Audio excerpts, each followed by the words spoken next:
Hi, I'm Stuart, Hi, I'm Chrissy. and we are Who's Hungry Cuisine. Yes, and we're here. We wanted to do a video to complete our application for the James Beard grant opportunity. So thank you. Yeah, thank you.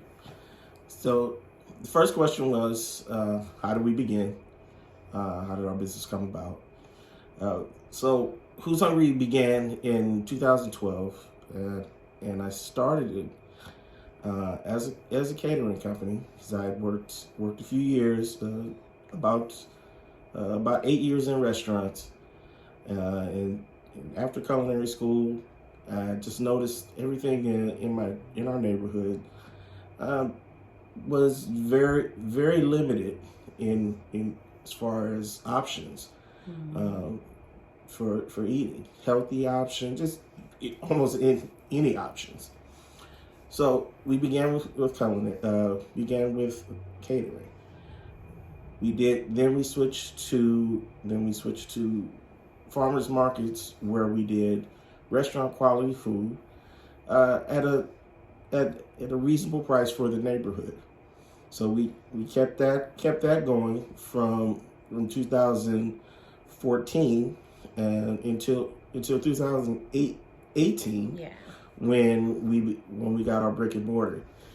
We had our brick and mortar till 2020. So we had our brick and mortar until October of 2020. We had an opportunity to lease a small space around the corner from our house, from where we both grew up, in the Crenshaw area of Los Angeles.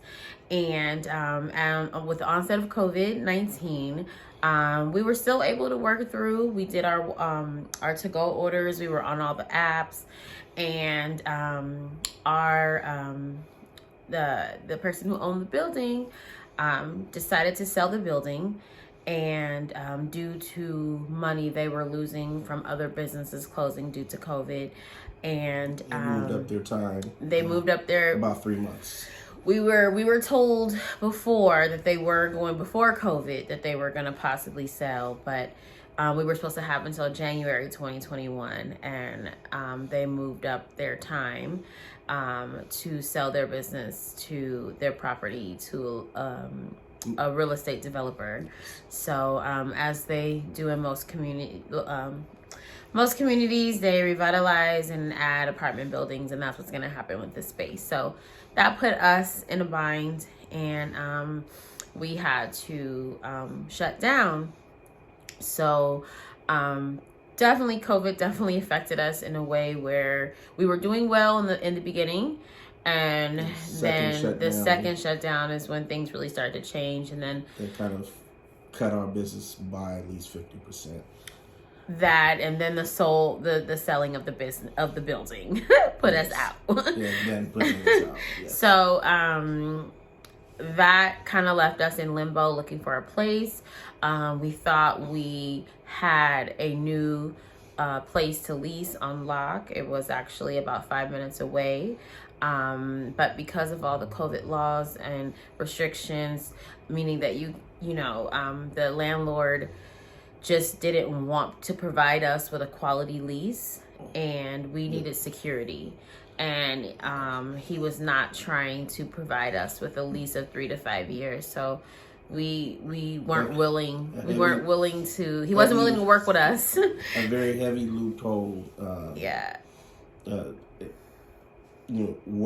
Word contract. Still, we still never received a written out contract from him, but he wanted our deposit without a contract, and we weren't going to do that.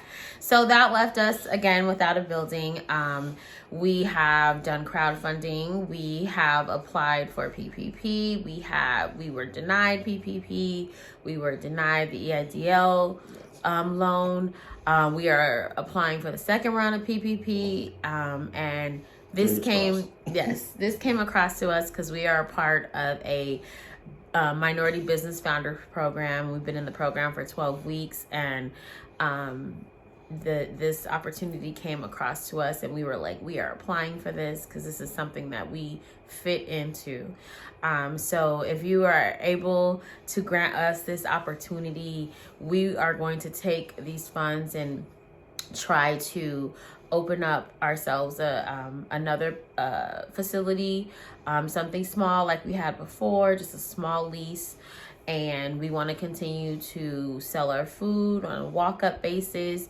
We have decided in this new era of COVID, post-COVID, that we are going to make our online e-commerce stronger, where we're providing Stuart is a top chef, and he makes all of our dry seasonings that we cook with. He makes all of our sauces. Yes. He makes all our specialty drinks that we sell. So we are now moving toward our e-commerce and selling our products online, and finding a way to actually package and freeze our seasoned meats.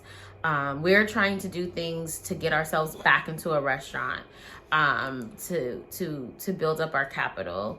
So we'll just stay on the minds of our customers, which was a really loyal customer base. Exactly. So at this time, we are leasing kitchen space because we still get catering orders. We have not stopped.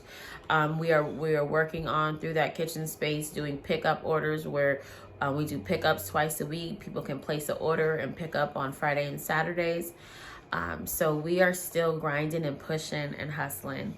So we would definitely appreciate if you guys looked at our story and would grant us this opportunity. It would be much appreciated, and it would not be wasted if you see, like she said, if you see our story. We've done a lot with very little. That is the key. We have done a lot with very little. And, we're married, so we grind together. And, Stuart definitely has had 16 years in the culinary world. He's worked for a lot of top chefs in the business, and he's modest too, because he's also a veteran. And so he has definitely paved the way, and we want to see what we've built continue. Yes. All right. Yes. So thank you for the opportunity, and hopefully we'll talk to you soon. Thank you. Bye.